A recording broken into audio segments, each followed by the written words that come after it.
Hello student. Uttarakhand में विभिन्न परीक्षाओं की तैयारी करने वाले छात्रों के लिए हम अपना अगला वीडियो लेकर के आए हैं। ये वीडियो आपका उत्तराखंड यूके पीएससी और यूके ट्रिपल एससी द्वारा जो आपका हिंदी पूछी जाती है, इसमें ग्रामर और आपका साहित्य तथा विभिन्न क्षेत्रों से या शब्दकोश से जो आपके प्रश्न लिए गए होते हैं, उन इम्पोर्टेंट क्वेश्चनों का हमने कलेक्शन करा है और उसी के आधार पर हमने अपनी सीरीज तैयार करी है, जो आने वाली परीक्षाओं में आपके लिए बहुत कारगर सिद्ध हो सकता है, बहुत लाभदायक सिद्ध हो सकता है। तो इसी के दृष्टिगत हम ये प्रश्न पत्र लेकर के आए हैं। जैसा कि हम पहले से आपके चला रहे थे, बीच में थोड़ा ब्रेक हो गया, तो अब ये हमारा शुरू हो गया है। और सोमवार से आपका 1 या 2 तारीख से हम उत्तराखंड का जो आबकारी और आपके परिवहन सिपाही का जो आपका पेपर होना है, उसके लिए टेस्ट सीरीज भी ला रहे हैं। एसएस स्टडी ऐप पर आप वहां से वो मंगलवार से आप उसे ले सकेंगे। मंगलवार से हम उसमें पेपर डाउनलोड करना शुरू कर देंगे, हम उस पर अपलोड करना शुरू कर देंगे और वहां से आप उस पेपर को सॉल्व कर सकते हैं। पूरी टेस्ट सीरीज रहेगी, 1 महीने तक पूरा टेस्ट सीरीज चलेगी, जिसमें हम कोशिश करेंगे कि अधिक से अधिक आपको प्रश्न पत्र कराए जाएं। 100 नंबर का जो आपका पैटर्न है उसी पर आधारित और जो आपका सिलेबस दिया है उससे महत्वपूर्ण प्रश्नों की सीरीज हम लेकर के आ रहे हैं। तो वो आपका 150 रुपये मात्र में हम आपको उपलब्ध कराएंगे। जिन बच्चों को भी आपके या स्टूडेंट को आपके खरीदने होगी वो आप हमारे ऐप एसएस स्टडी जो हमारा ऐप है वहां से खरीद सकते हैं। लिंक मैं अगले वीडियो से डालना शुरू कर दूंगा और जिस दिन डालूंगा उस दिन उसका आपका एक ब्रीफ वीडियो बना करके आपको वो भी आपका दे दूंगा, जिसमें वीडियो में ही आपका उसको जो वो हमारा ऐप है उसका सारी जानकारी उसमें उपलब्ध करा दूंगा। बहुत सारे बच्चों के पास पहले से ऐप डाउनलोड भी होगा। तो इसमें आपका जो सामान्य हिंदी है उसके क्वेश्चन है, निम्नलिखित में से कौन सा एक अघोष वर्ण नहीं है, यानी कि सघोष है। ठीक है, ऐसे वर्ण जिनके उच्चारण में आपके स्वर तंत्र में आपके कंपन होती है, उसके आधार पर हम वर्णों का निर्धारण सघोष और अघोष में करते हैं। तो इसमें से जो अघोष वर्ण है वो आपके ऊष्म व्यंजन वैसे क्या होते हैं, अघोष होते हैं। क्या होते हैं, अघोष। लेकिन ह ऊष्म होने के बाद भी अघोष वर्ण नहीं है, बल्कि क्या है, सघोष वर्ण है। तो इसका सही आंसर ह होगा। अगला क्वेश्चन है, हिंदी भाषा में सर्वप्रथम नुक्ता का प्रयोग किसने किया था। नुक्ता मतलब आपका वैसे तो अरबी और फारसी भाषा में होता है, जैसे जौ। अगर इसमें यहां पर एक छोटी सी बिंदी यहां पर लगी है तो ये हो जाएगा जौ। जौ मतलब जहां पर वाइब्रेशन हो जाता है, वैसे ये जौ है नहीं, तो सामान्य रूप से ये क्या है, जौ। अब क्या हो गया है, जौ। तो कुल मिलाकर के ये जो नियुक्ता चीज का प्रयोग हमारी हिंदी भाषा में शुरू किया था वो राजा शिव प्रसाद सितारे हिंद ने किया था। हिंदी के विकास में इनकी बहुत महत्वपूर्ण भूमिका रही है। अगला क्वेश्चन है, दांत काटी रोटी होना। दांत काटी रोटी होना मुहावरे का अर्थ क्या होगा। दांत काटी रोटी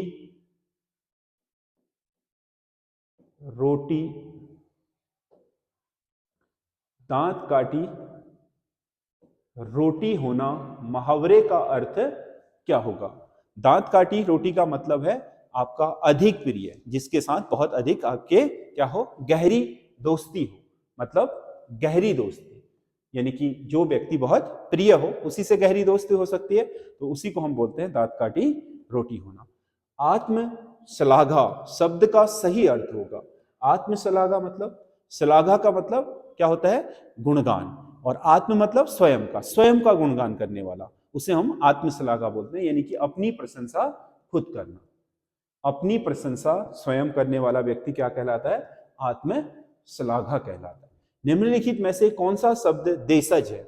देशज मतलब जो यहीं पर जन्मा। धरती, धरा, जो आपका धरा है उसका क्या है, एक तत्सम शब्द है, तद्भव शब्द है। पतलून विदेशी भाषा का शब्द है, औरत विदेशी भाषा का शब्द है। पेड़, पेड़ वैसे तो क्या होता है, वृक्ष होता है संस्कृत में। तत्सम शब्द क्या है इसका, आपका वृक्ष।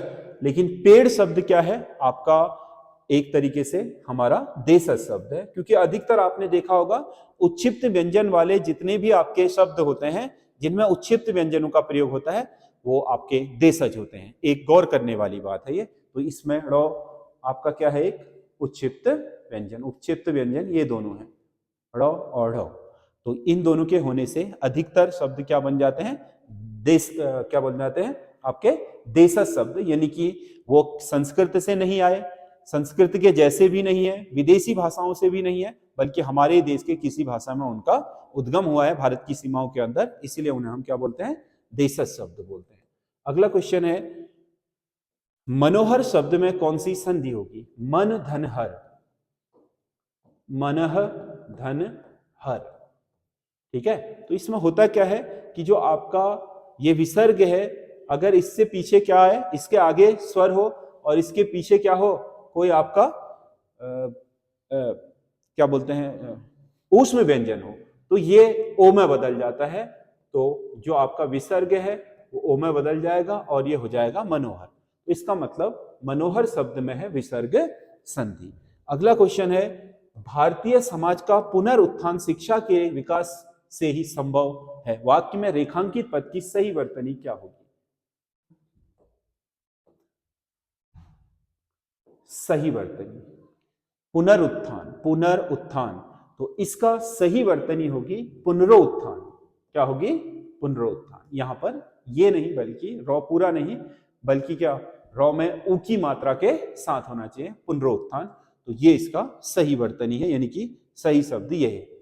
दाहिना शब्द का तत्सम होगा। दाहिना शब्द, दाहिना आपका एक तद्भव शब्द है जिसका आपका तत्सम होता है दक्षिण, दक्षिण से बना है दाहिना। अगला, वह स्वतः ही जान जाएगा, वाक्य में सर्वनाम होगा। वह स्वतः ही जान जाएगा, वैसे वह के लिए क्या होना चाहिए था, यहां पर किसी व्यक्ति की बात हो रही है तो अन्य पुरुष सर्वनाम होना चाहिए था, लेकिन उसके लिए स्वतः शब्द का प्रयोग भी करा है। वह स्वयं जान जाएगा या स्वतः जान जाएगा, तो उसके लिए उसी का शब्द का जो आपका निजता प्रकट करने के लिए शब्द प्रयोग किया गया है वो स्वतः है। तो इस वाक्य में होगा निजवाचक सर्वनाम। क्या होगा? निजवाचक सर्वनाम। अगला क्वेश्चन है, पशुता शब्द किस संज्ञा का उदाहरण है? पशुता, अगर आप देखो तो पशु शब्द क्या है? जातिवाचक संज्ञा, जातिवाचक संज्ञा है पशु शब्द। किसी एक आपका तरह के चीजों को रिप्रेजेंट करता है जो, लेकिन पशु ता लगाने से, ता लगाने से अब ये पशु की बात नहीं कर रहा है, एक भावना की बात कर रहा है। पशुता क्या होता है? भाव होता है। तो पशुता आपका भाववाचक संज्ञा का उदाहरण है जो मूल रूप से बना जातिवाचक संज्ञा से है। अगला क्वेश्चन है, निम्नलिखित में से स्त्रीलिंग शब्द बताइए। निम्नलिखित में से स्त्रीलिंग, विवाद हो गया, हो गया, ठीक है। ग्रह इंसान का निवास होता है, ग्रह इंसान का निवास होता है। नृत्य, नृत्य आपके शरीर के लिए अच्छा होता है। गांव में सभा हो गई, गांव में सभा हुई, क्या हुआ? हो गई या हुई। इसका मतलब ये क्या स्त्रीलिंग को रिप्रेजेंट कर रहा है? ये सब पुल्लिंग है। तो सभा शब्द में क्या है? स्त्रीलिंग है। अगला क्वेश्चन है, वाक्य में प्रयोग किया करो। वाक्य में प्रयोग ही सबसे अच्छी विधि है, बाकी जो अपवाद होते हैं उनको थोड़ा बहुत ध्यान में रखना पड़ता है। निम्नलिखित में से कौन सा शब्द प्रत्येक वचन में एक समान रहता है? चाहे एक वचन हो चाहे बहुवचन हो, वचन दो ही है हिंदी में। कथा, कथाओं में सुना है, कथा में सुना है या कथाओं में सुना है। लताओं को बिखरने दो, नदियों को बहने दो, बहुवचन में ये सब परिवर्तित। सरसों क्या है बताओ? सरसों, चाहे एक वचन में भी कहोगे तो सरसों ही कहोगे, बहुवचन में भी कहोगे तो सरसों ही कहोगे। तो सरसों जो शब्द है हर वचन में एक समान ही प्रयोग में लाया जाएगा। वह मेरी किताब है, वाक्य में कारक होगा। वह मेरी किताब है। मेरी, रारी रे, नानी ने, काकी के, ये सब क्या बताते हैं? संबंध। क्या बताते हैं? संबंध। मेरी, मैं के साथ रे लगा है, री लगा है, जो ये रिप्रेजेंट कर रहा है कि किताब के साथ मेरा संबंध स्थापित कर रहा है। तो इसमें संबंध बोधक कारक होगा। अगला क्वेश्चन है, निम्नलिखित में से प्रेरणार्थक क्रिया का रूप है। प्रेरणार्थक रूप मतलब किसी से कोई कार्य करवाना। चलना क्या है? एक सामान्य क्रिया है। जागना सामान्य क्रिया, पढ़ना सामान्य क्रिया, बदलवाना, बदलना क्रिया होती, बदलवाना किसी से करवाया जा रहा है तो इसका मतलब बदलवाना शब्द में क्या होगा, प्रेरणार्थक क्रिया। जब कोई कार्य करता स्वयं न करके किसी और से करवाता है तो वहां प्रेरणार्थक क्रिया होती है। किस शब्द में इला प्रत्यय नहीं है? इला, रंगीला, रंग शब्द मूल शब्द है, इससे रंगीला बना है तो इला जुड़ा है इसमें। सजीला, सज शब्द में इला लगा करके बना है। जहर शब्द में इला लगा करके जहरीला बना है। तो पीला शब्द, पीला शब्द अपने आप में पूर्ण शब्द है, इसमें कोई प्रत्यय का प्रयोग हुआ ही नहीं है, तो इसका मतलब ये क्या है, सही आंसर होगा इसका, इसमें इला प्रत्यय नहीं है। अगला क्वेश्चन है, वह चलते चलते रुक गया। रुकना क्या है, क्रिया। क्रिया कैसे हुई यह बता रहा है, चलते चलते हुई। तो जो शब्द क्रिया की विशेषता बताए तो वो क्रिया विशेषण होता है। क्रिया की विशेषता, क्रिया कब हुई, क्रिया कितनी हुई, क्रिया कहां हुई, क्रिया कैसे हुई। तो ये रुकना क्या है, क्रिया, रुक गया क्रिया है, ये कैसे हुई बता रहा है, तो ये चलते चलते शब्द होगा क्रिया विशेषण। क्या होगा, क्रिया विशेषण शब्द। अगला क्वेश्चन है, निम्नलिखित में से कौन सा एक मिश्र वाक्य का उदाहरण है? उसने अपना घर लुटा दिया। ये सरल वाक्य है।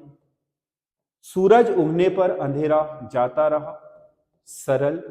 उसके पास जो कुछ था, एक वाक्य। वह खो गया, दो वाक्य। दो अलग अलग वाक्य हैं, लेकिन उसके पास जो कुछ था, जो लगाने से क्या हुआ, ये वाक्य अपने आप में अधूरा छूट गया, जिसे पूरा करेगा ये।